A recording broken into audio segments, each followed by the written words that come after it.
Hello everyone, আসসালামু আলাইকুম। সবাই কেমন আছেন? আশা করি অনেক ভালো আছেন। আজকের ব্লগটি খুবই ইন্টারেস্টিং হতে যাচ্ছে। ঐতিহ্যবাহী গাজীপুর পীর শাহাবাদ জিন্দাউলির ঐতিহ্যবাহী মেলাতে আজকে আমরা গিয়েছিলাম। গাইজ, এই মেলাতে কি কি হয় আপনাদেরকে সবই ডিটেলস আজকে জানাবো। প্রতি বছরই আমরা অপেক্ষায় থাকি এই মেলাটির জন্য। এই মেলাটির জন্য অপেক্ষা করে দূর দূরান্ত মানুষও, তিতাসের আশেপাশে 2-3টা উপজেলার পাশাপাশি গ্রামের মানুষ আসে এই মেলাতে। গাইজ, এত পরিমাণে মানুষ হয় এই মেলাতে, আপনি হয়তো নিজে না আসলে কখনো বুঝতে পারবেন না। মেলার সবচেয়ে সৌন্দর্য ফুটে ওঠে এই যে নৌকা রাইড, বাইক রাইড, কার রাইড, এগুলোতে ওঠার জন্য ছেলে মেয়ে উভয় পক্ষ কিন্তু এখানে চলে আসে। এবং সবচেয়ে সুন্দর মুহূর্ত এই জায়গাটাতে। গাইজ, আমরা যখন ছোট ছিলাম এই মেলাতে যাওয়ার জন্য কত চেষ্টা করতাম, কিন্তু ফ্যামিলির কেউ দিতে চাইতো না। সব সময় ভয় দেখাইতো ফ্যামিলি যে তোকে ধরে নিয়ে যাবে, এই বইয়ে ফ্যামিলি দিত না। কিন্তু আমি তো নাসরবান্দা কান্নাকাটি করতাম, 5 টাকা 10 টাকা নিয়ে বন্ধুদের সাথে হেঁটে মেলাতে চলে যেতাম। কত সুন্দর সোনালী দিনগুলো ছিল আমাদের। সেই সোনালী দিনগুলো কি আমরা আর কখনো ফিরে পাবো? এখন পকেটে হাজার হাজার টাকা থাকলেও সেই আগের মতো মজাটা আমরা পাই না।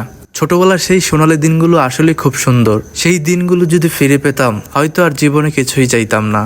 কত স্মৃতি রয়েছে বন্ধুদের সাথে। সময়ের পরিক্রমায় সেই সোনালী মধুর দিনগুলো আমাদের মাঝ থেকে চলে গিয়েছে। যখন মানুষ আস্তে আস্তে বড় হতে থাকে, তার শৈশবের সোনালী দিনগুলো সবচেয়ে বেশি মিস করে থাকে। যখন বড় হয়ে যায় মানুষ, নিজ দায়িত্ব যখন চলে আসে, তখন সেই ছোটবেলার স্বাদ আহ্লাদ একদম মিশে যায়। আমাদের পূর্বপুরুষের থেকে যুগের পর যুগ যেটা প্রচলিত হয়ে আসছে সেটাই আমাদের করতে হবে। পরিবার পরিজনদের জন্য, জীবনের তাগিদের জন্য দেশ থেকে দেশান্তর হতে হয়। কত বছর পর পর হয়তো ছোটবেলার বন্ধুদের সাথে দেখা হয়, আবার হয়তো হয়ও না। এভাবেই আমাদের ছেলেদের দিনগুলো চলে যায়। যাই হোক গাইজ, আপনি যেই মুহূর্তে যেই জায়গায় থাকেন না কেন, জীবনটাকে আপনি আপনার মতো গড়ে তুলতে হবে। যতই কষ্টে থাকেন না কেন, নিজের সুখটা নিজেই করে নেবেন। তো গাইজ, গাজীপুর মেলা কিন্তু অসংখ্য বড় একটা মেলা। এখানে অনেক অনেক দোকান বসে এবং অনেক অনেক মানুষ আসে।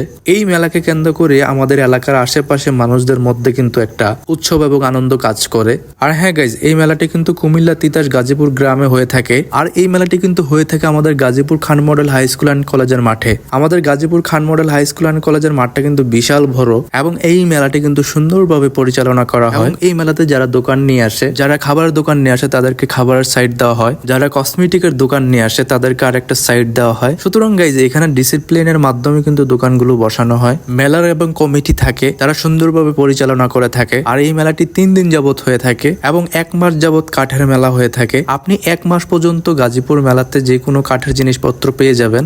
গাইজ, আমরা আগে এই মেলাতে বন্ধু বান্ধব সবাই একসাথে হতে পারতাম। সবাই যার যার কর্মস্থলের জন্য, ব্যস্ততার জন্য এখন চাইলেও আমরা একসাথে হতে পারি না। যাই হোক, এটাই মেনে নিতে হবে। তো গাইজ, গ্রামের এই ট্রেডিশনাল দিনগুলো আপনাদের কাছে কেমন লাগে অবশ্যই জানাবেন। আমার কাছে মেলা খুবই ভালো লাগে। মেলাতে গেলে সেই আমি আগের দিনের ফিলগুলো পাই, সেই জন্য আমি মেলাগুলো মিস করতে চাই না। আর হ্যাঁ গাইজ, নৌকা চড়তে কার কার ভালো লাগে এবং কে কে ভয় পাও অবশ্যই কিন্তু কমেন্টে জানাবা। গাইজ, আমি নৌকাতে একবার উঠেছিলাম, এত ভয় পেয়েছি, তারপর থেকে আমি কখনো আর নৌকাতে উঠি না। যদি নৌকাতে সেফটি থাকা হতো তাহলে কিন্তু ভালো হতো। সিট বেল্ট যদি থাকতো তাহলে কিন্তু রিস্ক হতো না।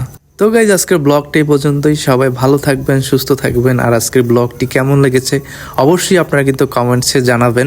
আর আমাদের কাছ থেকে আপনারা কেমন ব্লগ চান অবশ্যই কমেন্টে জানাবেন। তো গাইজ, বাই বাই, আল্লাহ হাফেজ এন্ড টেক কেয়ার।